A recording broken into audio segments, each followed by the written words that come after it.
Hello, this is Dr. Grande. Today's question asks if I can discuss the mental health and personality factors that may be at work with the Long Island serial killer. Just a reminder, I'm not diagnosing anybody in this video, only speculating about what could be happening in a situation like this. If you enjoyed this video, please like it, subscribe to my channel, and consider supporting me on Patreon. I'll put the link to Patreon in the description for this video. So there really isn't any background on the Long Island serial killer because at the time of making this video, they have not been arrested. So it's an unidentified suspect. So instead of a background, I'll look at the investigation into the crimes and then talk about the possible mental health factors of the perpetrator. From the point of view of an outside observer, this case starts in December of 2010. A police officer in Suffolk County in Long Island, New York, and his police dog discovered the remains of a body in a burlap sack in Oak Beach. They were searching for a 24-year-old Jersey City, New Jersey resident named Shannon Gilbert. She had disappeared in May of 2010. The police continued to search the area after they discovered those remains, and they discovered 3 additional bodies. By April of 2011, the police would find 4 more bodies near Oak Beach and Gilgo Beach. Not long after this, human remains from 2 victims were found on a beach in Nassau County. So altogether at this point, 10 victims. Now in November of 2011, the police announced that they believed one person had committed all 10 murders. They also believed that the killer was from Long Island. In December of 2011, the remains of Shannon Gilbert were found. The police believed that she accidentally drowned in a marsh, but other people believe she was murdered. In addition to Gilbert, there are 5 other potential victims of the Long Island serial killer that have been found, but they haven't been definitively connected to the case. Now looking at the 10 victims considered to be part of this case. There were 8 adult females, 1 Asian male, and 1 female child between the ages of 16 and 24 months. The child belonged to one of the adult female victims. Of the 8 adult female victims, the average age was in the early 20s. I'll go through some of the different characteristics of the victims because there are some patterns that become evident. Several of the victims were prostitutes. One body was missing the head and the hands. Teeth were missing from another victim. One victim was missing 1 foot but not the other. The police believed that it may have been removed to conceal a tattoo.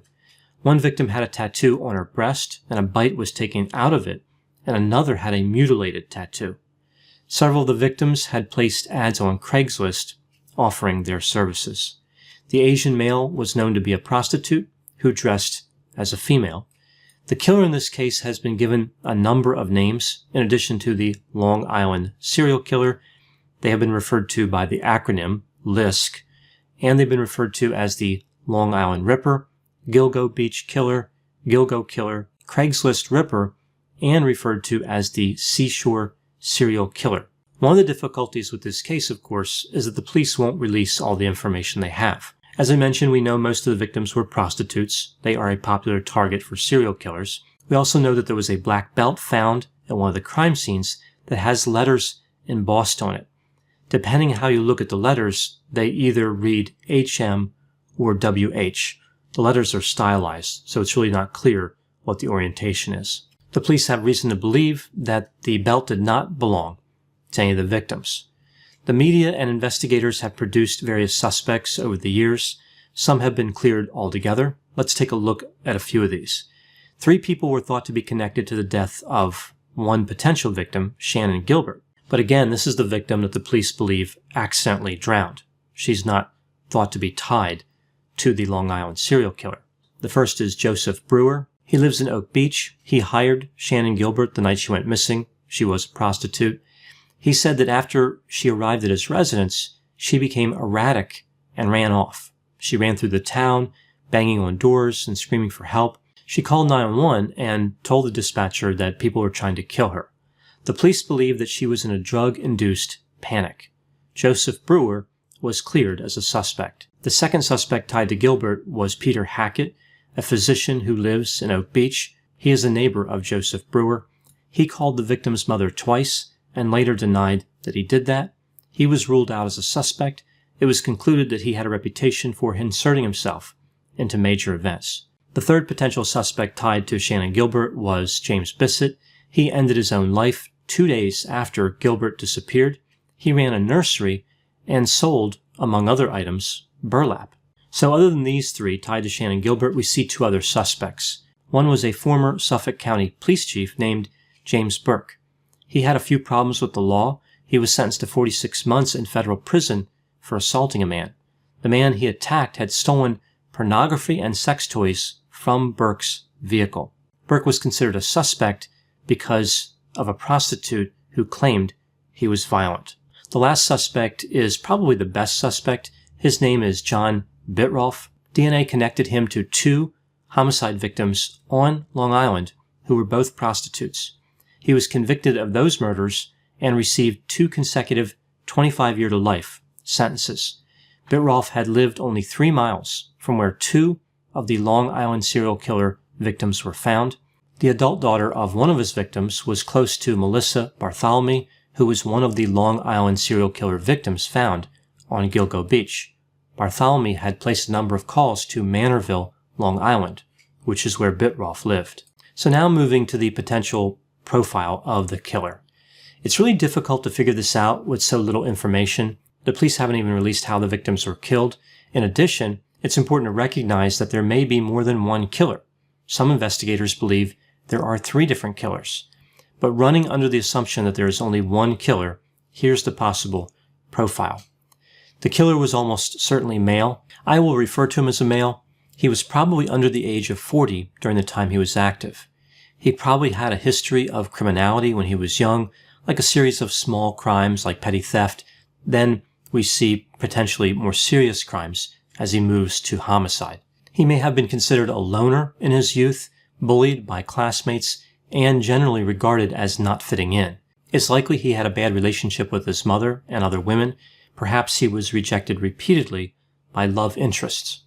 One of the things that really stands out in this case is just how much damage was done to the bodies, with a real emphasis on making sure it would be difficult, if not impossible, to identify the bodies. Perhaps the killer is in law enforcement, like a police officer. It would appear this killer was high in conscientiousness because he was cautious and deliberate. As far as other personality characteristics, openness to experience isn't really tied to serial killing either way. The killer was probably low in extroversion, low in agreeableness, and split on neuroticism, high in anger, but low in vulnerability. It stands to reason that he was psychopathic, leaning more toward factor 1 psychopathy, so having superficial charm and being manipulative. He was probably also narcissistic, leaning more toward vulnerable narcissism, like low self-esteem, having a lot of shame, and being resentful. It's been reported by the sister of one of the victims that the killer used the victim's cell phone to call her. He was in New York City at the time. He called her several times and taunted her, eventually saying he was the killer. Of course, we don't really know if he was the killer, but if this is true, it would point to him being narcissistic and sadistic. That kind of goes with the territory when talking about serial killers. The reason I'm skeptical about this report is it really breaks from the pattern. This individual worked diligently to avoid arrest. Calling the sister of a victim just doesn't make a lot of sense. Now, the killer used Craigslist, which meant there was no reason to believe that any one of the victims would be connected to any of the other victims, reducing his chances of being caught. The killer probably strangled his victims, but considering how well prepared he was, it would also make sense that he carried one or more weapons. It would stand to reason that this killer is no longer active. The murders were committed over a period of almost 20 years.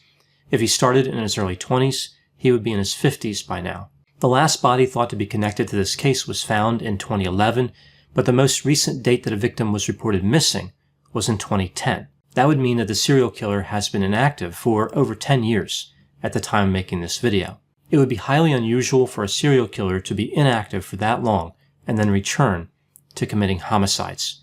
It's reasonably likely that the killer is in prison for other crimes or dead, but he very well could be alive. That was the case with James D'Angelo, the Golden State Killer, who was found many years after his last homicide.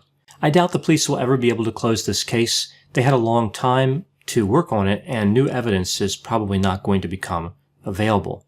They won't say if they have the DNA of the suspected killer, but if they do have it, Perhaps there's a chance of closing this case at some point in the future. Some people are frustrated that the police won't release more information. I understand why they don't want to. It's an irreversible move. But at the same time, it's been a while and they haven't solved the case. So what are they waiting for? They're really playing the long game here. Maybe they're hoping to catch the killer when he's in his 80s. I don't know why that would be advantageous. Some people believe they are simply trying to cover up the fact that they don't know anything, or they're trying to hide a disorganized investigation. Like if the public somehow got into their files, they would find a bunch of crime scene drawings in crayon, and the reports would have the word serial, as in serial killer, spelled like the breakfast food. So their top suspects would be Tony the Tiger and Count Chocula. As I mentioned before, the killer mostly targeted prostitutes. Several other serial killers have done the same thing. Joel Rifkin, who also operated in New York, Arthur Shawcross, the Genesee River Killer, who operated in Rochester, New York, Robert Hansen, the Butcher Baker in Alaska, and Gary Ridgway, the Green River Killer in Washington State. Most of the time, the rationale for selecting this group is based on the ability to kill them and not be caught. Getting access to a prostitute is easy and can be done anonymously. I think this is actually the main reason they are targeted by serial killers. It's that ease of access, being able to connect with them and nobody really know what's going on. It's not unusual that if a prostitute disappears, they will not be reported missing immediately. In the case of Gary Ridgway, we see that one of his victims, Rebecca Marrero, was last seen in December of 1982, but not reported missing until July of 1984. Because the activity in which they engage is illegal in most places, they don't tend to let people know where they're going. They don't keep records in the same way as someone engaging in legal activity. Also, they are with a lot of different people as part of their job, and many of these people are dangerous. So if the police did find out who they were with, it's not necessarily going to narrow down the suspects a great deal. If a victim does survive an attack and reports it, police tend not to believe them. We saw this happen in the case of Robert Hansen. Because of the nature of their work, it's easy for the killer to get them in a vulnerable position, including taking them to a secluded area.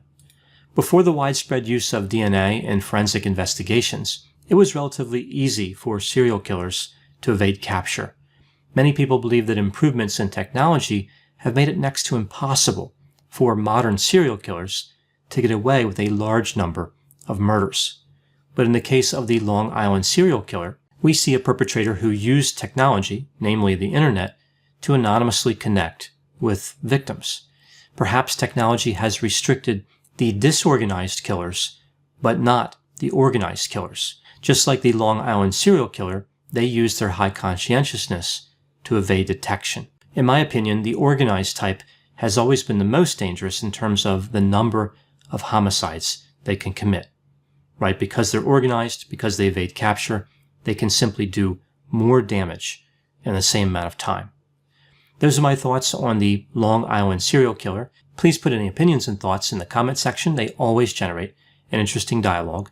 As always, I hope you found my analysis of this topic to be interesting. Thanks for watching.